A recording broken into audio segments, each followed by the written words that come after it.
Hey guys, hope everything is going well. You guys know that drill. Smash that like button, subscribe if you haven't, and comment down below.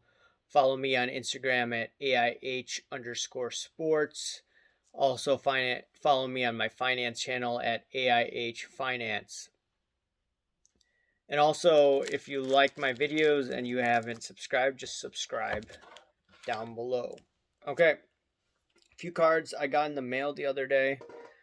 And this is 2014 Panini Prism Kyle Schwarber PSA 10. I used a gift card to buy a lot of these cards. I had a $50 gift card, so I didn't spend too much out of pocket. Here's another Kyle Schwarber card, 2016 Panini Donruss Optic, Kyle Schwarber PSA 10. So the thing is, I told you that in 2023, I didn't mention it in the video itself, I did in the comment section, that lefties won't have to deal with the switch anymore. So I believe individuals who had lower batting averages are going to be performing better in the coming years. And I bought Kyle Schwarber cards because he was a hero of the 2016 World Series team. As you can see, I'm a huge Cubs fan. So even if Kyle Schwarber doesn't do that great, I just have a bunch of his cards for my own personal collection. And if some of these go up, I'll sell maybe one of them, right? To pay for these in the long run. Anyway, here's an autograph. You could pretty much get his autos pretty cheap, maybe 20 some bucks. And why not for a guy that I liked watching when he was with my Cubbies? Some guy sent me in a freaking Ziploc bag, man. I don't know who sends a card in a Ziploc bag. Regardless, it is what it is. Oh yeah, and I apologize. I don't have my mic on me today. I left it at my work, so I'll probably get it in the next few days once I'm back in the office then. Okay, so today I wanted to talk about steady returns in the collectibles industry. And a lot of people have marketed sports cards as, hey, look, you could flip this card and you could make 500x with 3 months if you just look at it from a year to year basis, which is crazy. You're not going to get the 2020, 2021 returns like that again or anytime in the near future. Now, there have been cards if you buy on the dip and you sell on the rips. Like some people were smart enough to buy Deshaun Watson cards at the bottom, and now he may play again. Those guys that flip that, okay, they made good money. Once again, you want to buy when it's quiet and you want to sell when the demand picks up if you're flipping. But still, those opportunities are far in between, and it's going to be much more challenging to do what all of us did or what a lot of people did a couple years ago. Now, I want to talk about steady returns in this market because the reality is that's how it's been since it's been tracked. And I'm going to just show you some data that I saw online. I researched this. And I think this was from unboundinvestor.com. And it found out a bunch of these indices that track collectible price appreciation. And the Sotheby index from 1971 to 1984, it went up. Collectibles on average went up 11.1%. You have to remember the 1970s, a period of high inflation. In early 80s, it was a time where inflation wasn't the main problem. Interest rates were just jacked up like crazy under Volcker. Now, Salomon Brothers did an index from 1967 to 1988, and they found an average return of collectibles that they tracked various collectibles 12.75% per year. Okay, so I mean, like you see these guys in 2020, like I mentioned before, They're talking about ridiculous returns compared to this. These were just averages that I gave you from Sotheby and Salomon Brothers, okay? 11%, close to 13%, okay? And when I got into sports cards, I was expecting maybe what, 10 to 20% return on the cards I was buying. Now, I never thought in my mind that I would get a 2,400% return on some of the cards that I got. That was just insane. So I'm just thinking, okay, I know that this is not sustainable and you can't have returns like this in perpetuity.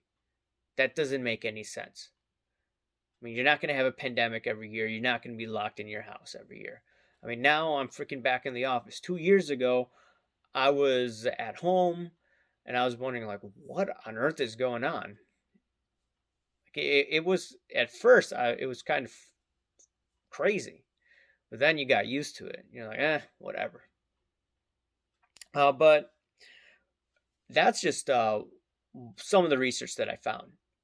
Some other research that I found, and it's a Yahoo article from a few years ago. It's classic cars and fine wine have been generating nice returns for the ultra rich. 2018, okay? And in this article, you had Credit Suisse and a few other individuals determine what was the best performing collectibles over a 118-year time frame, starting from 1900. And they found that wine was the greatest return, had the best return of 3.7% a year. They looked at various other tangible assets as well, such as rare books, which did the worst. They looked at cars, not cards that we collect, but cars, C-A-R-S. They looked at art. Art had an increase about 1.9% a year. And these are returns adjusted for inflation, okay? So let me point that out. So the returns are probably more than that, but you're just adjusting it for inflation. So if you just look at that and just look at, okay, over the past 118 years, you have average returns of what?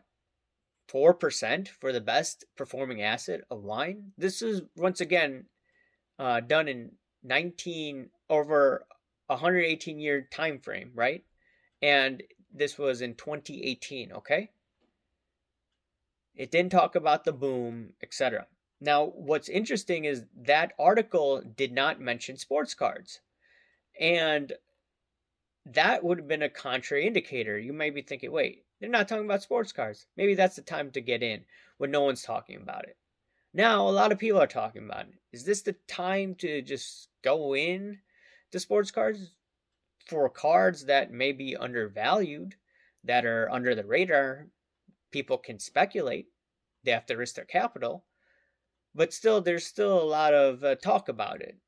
There's a lot of hype. There's a lot of people on YouTube now. People think that they could continuously get the returns that they did a few years ago, but that's not sustainable. So long story short, you're just looking at these low returns year over year. And Sotheby had more returns, 11.1%, right? And Salomon Brothers had a return of about 13% a year. And now we have many influencers, many people on YouTube that haven't looked at this data, in my opinion. Because if they did look at this data, no way in hell would they be pumping or marketing these products.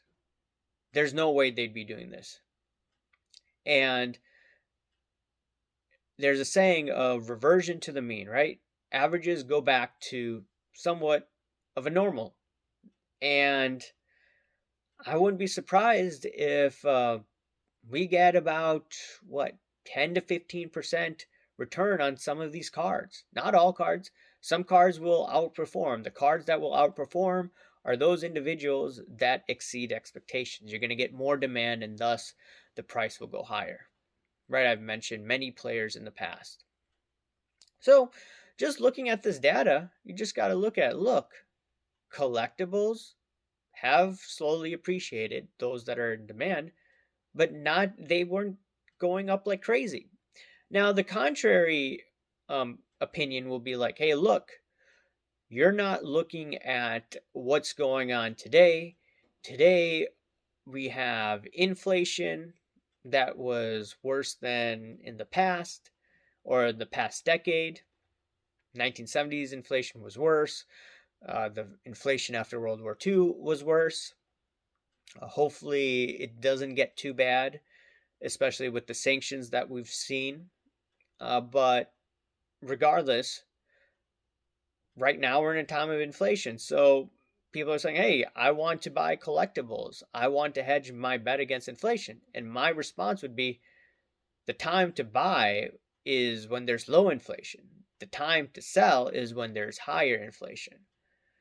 And that's why I was starting to unload some of my collectibles as early as last year. And actually part in 2020 as well.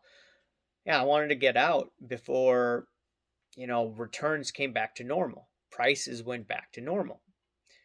The other aspect someone may say is like, hey, look, there's more grading than there was back in the day. And if you have a PSA 10, a BGS 10, SGC 10 of a very scarce card and it's high in demand, guess what? That price is going to it's going to go to the moon, some people would say. And therefore, you can't look at these returns. Yeah, if you have a scarcer card, or if you have a card that's scarce, then yeah, and it's high grade, then yes, your card is going to exceed expectations in terms of how much you'll appreciate. But most cards are not like that. That's why they're called scarce cards. And the other aspect is someone may say like, hey, look, in the early part of the century, the United States was on a gold standard, so you didn't have that much inflation. Now we're off the gold standard since 1971. You have fiat money, right? The dollar not backed by gold. The Federal Reserve's printing money like crazy. Look at what they did in 2020, and thus sports cards have gone bonkers, right? So that's what the Federal Reserve is constantly going to do. They're going to be reckless. They're going to print money like there's no tomorrow, etc., etc., etc. Well, let me remind you that there are phases of inflation and what economists call deflation. And there's these cycles, right? And in a time where prices go down, like 2008, deflation, guess what's going to happen to your collectibles? They're going to go down in value. There's going to be some people that are forced to liquidate their collectibles. Why? Well, some people got conned by Bernie Madoff in 2008, right? So, therefore, the collectibles market takes a hit. And I told you, if people can hold on during a crash, okay, fine. But some people may not be able to. And liquidity dries up in that moment. People can't borrow. People don't want to throw that money that they did in 2020 and 2021. Collectible goes down. Just how it is. Now, long term, if you bought a very scarce card and you bought it for a very cheap price and it's high in demand, it probably doesn't matter if you bought it during a time of inflation or deflation, right? That card is most likely going to go higher. That's just the name of the game. You just need to find basically individuals that are willing to buy it. That's just all it is. But once again, collectibles are a steady return. They're not flippables, right? They're called collectibles. And this industry, in my opinion, has not done a good job explaining that. Probably it's not in their own best interest, or they haven't done their research. Whatever the reason is, the information's out there. You just gotta dig through that information.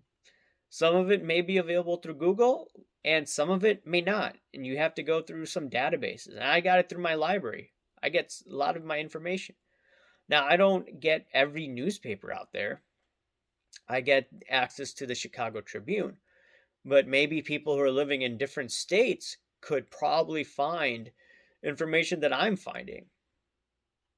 And granted, Chicago is the third largest city in the United States. So, yeah, I'm going to have a lot of articles to go through. But, someone in New York, someone in LA could probably find similar types of articles written, in the New York Times or some paper in Los Angeles that's, I think, owned by the Tribune. I forget what it's called. I forget what paper they have in LA. Regardless, information's out there. Collectibles are just a steady stream of income for high net worth individuals, unless the item they buy is extremely scarce. Anyways, guys, I hope you enjoy this content. Share your thoughts below, and just remember, smash that like button, subscribe if you haven't, and comment down below, guys. Thank you. Bye.